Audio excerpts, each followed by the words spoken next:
Welcome once again to Rom and Geoff talk about the Mandalorian. I kept that on my sleeve, mate. Do you know what's so funny about that is that we've been talking before we started recording, and you didn't mention. It must have been so difficult for you. I know. Mention that you had that. He just does it. It's wicked, isn't it? It is wicked. What's the context of you having that? Well, I'm in my son's playroom. It's in the studio now, as we both are. It looks like we've got these backgrounds because we're going to do some mad green screen stuff. I know. As if this is some sort of high-tech jobby. How could we look more like two middle-aged blokes that don't really have YouTube game? What we do in the edit, like about now, let's drop in some like amazing backgrounds behind us. I watched Force Awakens with my son, and the pace of it is so rapid. Yeah, it's great. So has your son watched the original trilogy? He has. The problem is I've shown them all to him and he hasn't got a fucking clue where they all fit in. Like, he doesn't know who's dad. He thinks Luke Skywalker is Darth Vader's dad.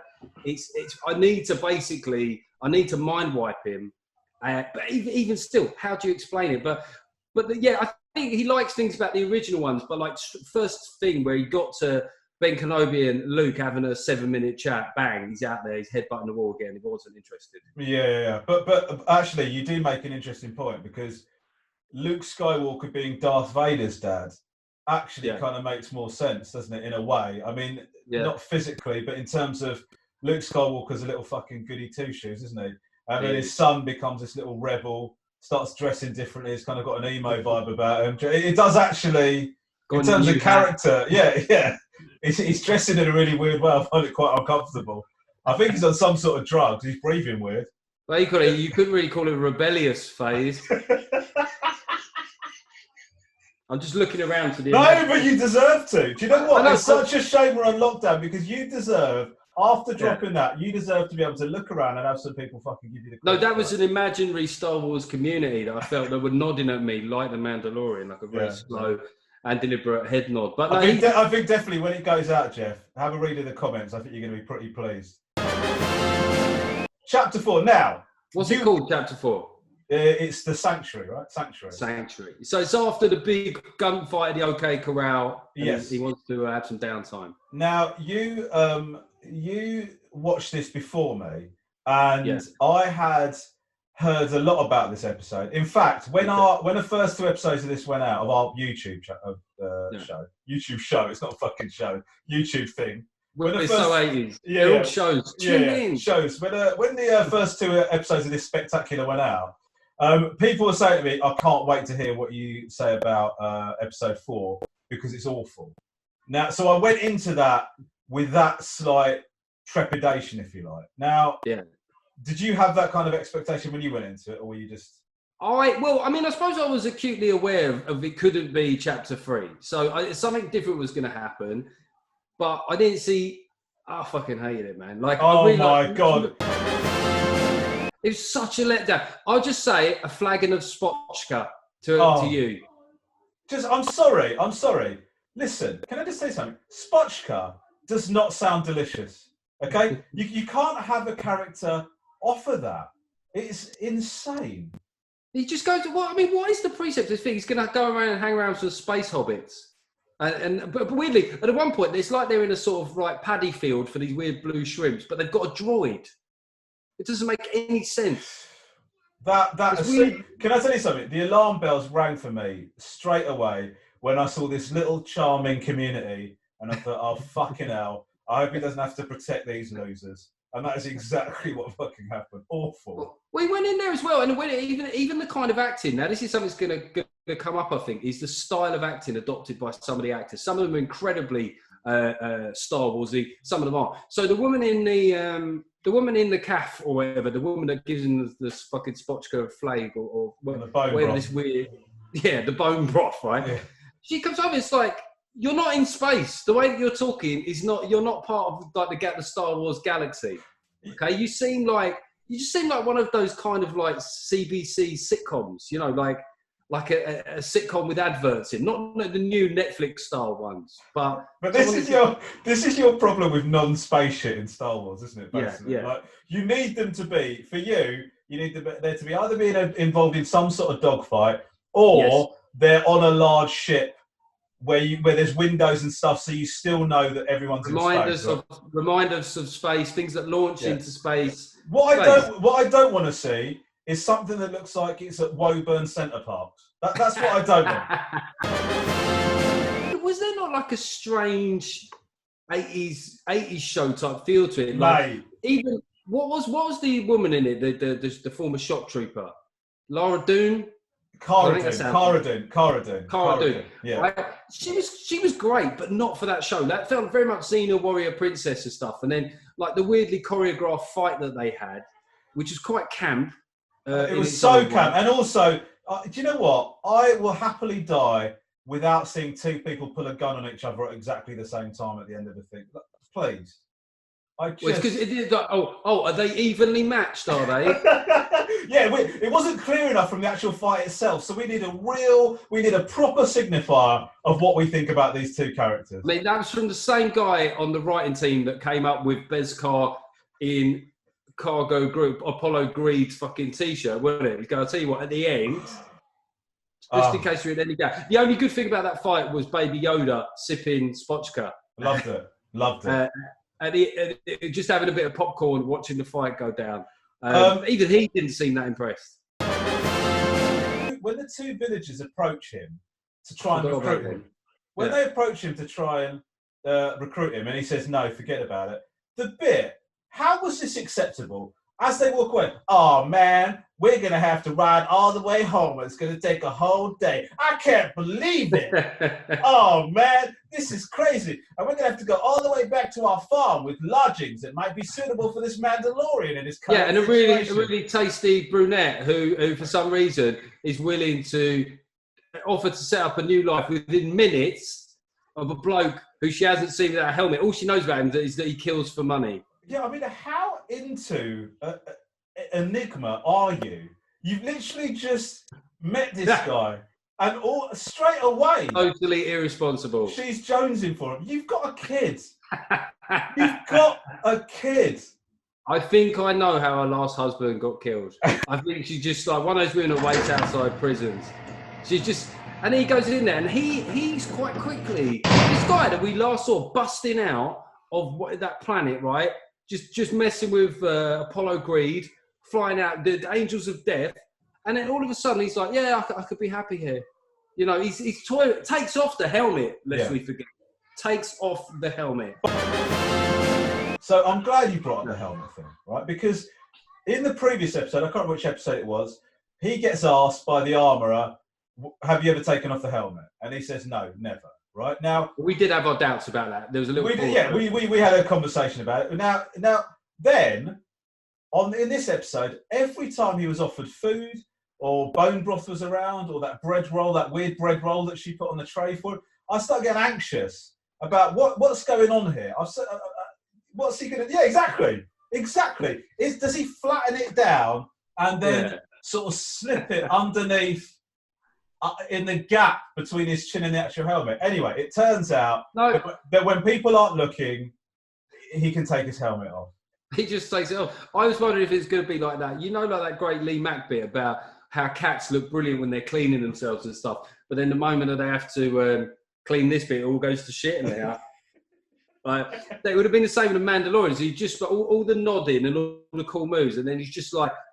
And you just hear it as well, like through that strange kind of like voice modulator as well. And then just even later in the day, just a little bit of bread just drops out while he's trying to talk about something serious. If you're that reticent to show your face to anyone, why not close the door on that tent or put something up? Because you see him take the helmet off and he's in clear view. Of all of those. I know. At that point, that's it. If remember what he said? He said, "And what happens if someone sees you out the helmet? It's like you never get to put it on again." Yeah. Why would you roll the dice like that? Why? I mean, you're like, this is only chapter 4, mate. There are 8 episodes. I really feel like you could spurn the whole franchise here. It's not about a Mandalorian anymore. It's about that fucking blue geezer from episode 1. Are you telling me that Are you telling me that if one of those kids had looked up, I'm going, oh, that's his face. He's no longer a Mandalorian, but he's still willing to take the risk.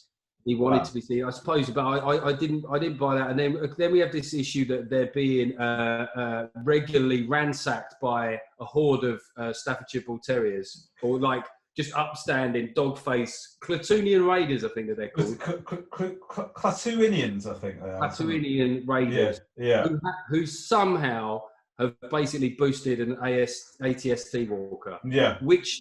Despite the ATST walkers were not the most effective things in the Star Wars. Clumsy to the point of being comedic is what they were. Yeah. I mean, Ewoks got the better of fucking Ewoks with their ropes and their yokel ways, and then we see it. However, I would say, like in the whole episode, the reveal of the ATST walker with the red was loved it. Yeah. Loved that. It was like some sort of beast from beyond, wasn't it? A creature from the amount that they managed to put into it. But just, I suppose, in that rural community, just being elevated and having a gun that could shoot down, and the way that it hesitated before walking across the thing. But yeah, like who? And in the end, it wasn't actually Mandalorian that won the day, was it? It was Cara Dune. Yeah, Cara Dune. Like, because they couldn't get the walker to go into their trap. Yeah, she jumped into the wall to start shooting it, and then he comes in at the end and detonates it, obviously. But he does, and then of course, like it's the idea that I think he briefly entertains the idea of setting up home with the thirstiest widow in the galaxy. Out of nowhere, like, dude, come on.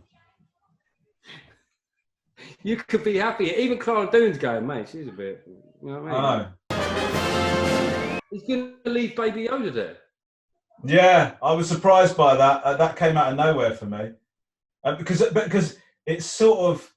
I was thinking in the last chapter, what is he going to do? Like, because has he taken this baby because he wants to find out what the significance of this child is, or is he taking this baby just purely get it the hell away from whoever was going to do whatever to it?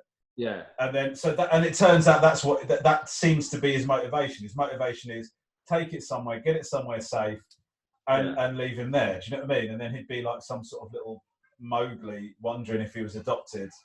Do you know what I mean? And here's another thing: that woman, what is she taking on there? That is a 2-year-old, 50-year-old. She says, "Oh, I'll bring him up. Till what? You'll be dead before he's 4." Yeah, I mean, so I think who picks him up then? You would think that the first thing that Mandalorian would say is, I know that he's cute, but he's actually 50 years old. I just sort of want to make that clear to you. He will outlive your children. I know that's a grim thought, but because actually, if you look across there, what you actually have is a 50-year-old playing with everyone's children. That is what you're looking at. There's lots of bits that bump me in this episode, more so than not only episodes of The Mandalorian, I would say a lot of shows. There's lots of weird character things. For example, him suddenly thinking about abandoning his whole lifestyle to settle down with this woman so quickly. Him leaving behind Baby Yoda. Also, his disregard for that child. So when they arrive at that village, the kids swarm Baby Yoda on the back of that vehicle. He gets up and just walks away and leaves him to it.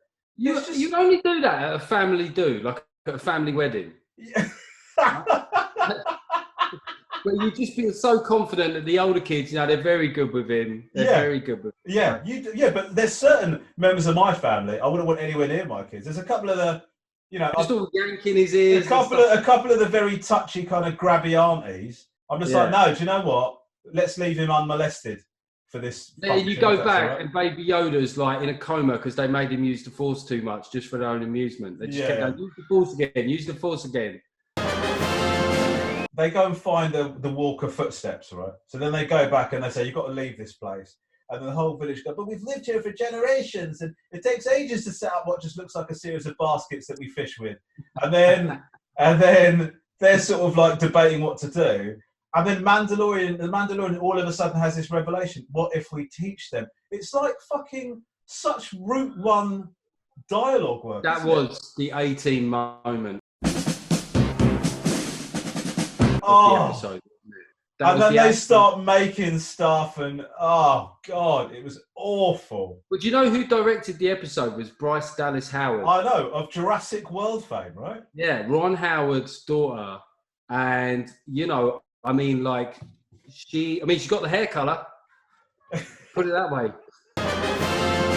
But I suppose if you're being generous, you'd have to say that this episode had to serve a function, right? In an 8-episode series, we needed to find out something about the Mandalorian. I'm just not sure. I'm not sure I found out anything that I wanted to find out. Like, no, but Geoff, I think you're being overly generous there. Do you know what it did? It made me worried about the whole series, because I thought, is this show now about this guy that's sort of like this space littlest hobo? There's a voice that keeps on calling me. It goes around. There's a voice. Yeah. Calling me. And every stop I make a new friend. Just turn around. Ooh. I've got to be honest, it really worried me. It's a bit stinky, wasn't it? It was a bit stinky episode. I was just glad when he got off the island. I was just off the planet. Please go off this planet. There's nothing interesting happening here. And also, the Klatooinian Raiders, like their initial plan of saying, you've got to leave here because they're just going to mash you up every week. Like, it's not much of a plan for them, is it? Like, you just go a bit further and then they'll find... I know. It's a big planet. They've got a walker. Yeah. which by its very definition can traverse quite a lot of distance. I think, bearing in mind that they're raiding you all the time, I think that if you move... There's absolutely no way that they'll follow you and carry on robbing. Absolutely no way. Even the fact that they're called Klatooinian Raiders, I don't see anything there. Yeah. It's definitely not in their nature to come and find the softest bunch of shites I've ever seen and rob them every week. They're not at all on the lookout for space hobbits eating little blue prawns. One final annoyance: the giant cat in the SPOTCHKA bar that scared Baby Yoda. The giant cat. Oh. Thank you for mentioning that. That was fucking horrific. That was visually off, mate. That was fucking off. Way off. It was like an early sort of prototype for the Garfield live action film. Its head was so round, wasn't it? I don't know. Bagpuss. It looked like Bagpuss. I swear with some of these, they're just taking the piss. I can't. I'll put a cat in it. Put a cat in. But make it, because it's in space, make his head a bit rounder. I mean, the problem with the cat is it didn't just look like not something from space. It looked like something from an 80s kids show. Yeah. But Geoff, the whole episode was an 80s kids show. It was very It's just everything about it. It actually shook it, honestly, it shook my faith. I don't mind a shit episode if you think this is a blip. For example, I know you've not seen it, but Stranger Things Series 2, Episode 7 is a fucking absolute dog egg of an episode. But you knew it was a blip. Whereas this, partly because we haven't seen as many episodes, but also because we're trying to see, we've just had this 3-episode arc. We're interested and intrigued to see where the show's going to go now, and all of a sudden it goes, it's going to be like the A-Team, where they go discover that somebody's got a problem and he solves it and then fucks off in his spaceship. I can't. I need to see the next episode very quick. I'm probably going to watch it when we stop this, because I don't know what I'm going to do if it's shit, to be honest, because obviously we've decided to do this thing as well. Well, I mean, what is, we should probably talk about it now, is that if the next episode is as bad as this one, do we carry on with this YouTube? Well, we find ourselves in a position of a couple that have together chose a box set, and then it becomes that awkward moment of who calls it. And I think it's a very sad thing in modern TV culture. I say to you, Ozark, one of the best first episodes of anything we've ever seen. Couldn't believe, we thought, I'm going to absolutely smash this. Episode 4, ditched. Right, wow. That bad. I started hating it that much. So I'm sure it'll be okay. I mean, obviously, we've got the mood music from the American audience. It seems that people have enjoyed it overall, but fuck me, Chapter 5 better be good. Chapter 5 better be incredible. Well, listen, mate. You want this, don't you? Your anger makes your feelings have now betrayed her too. The problem is his hands up there. Makes why is his hand up there? Woo! Listen, man, always fun chatting. Do it again for the next one. Cool. Take care, bro. Use the force. Nice!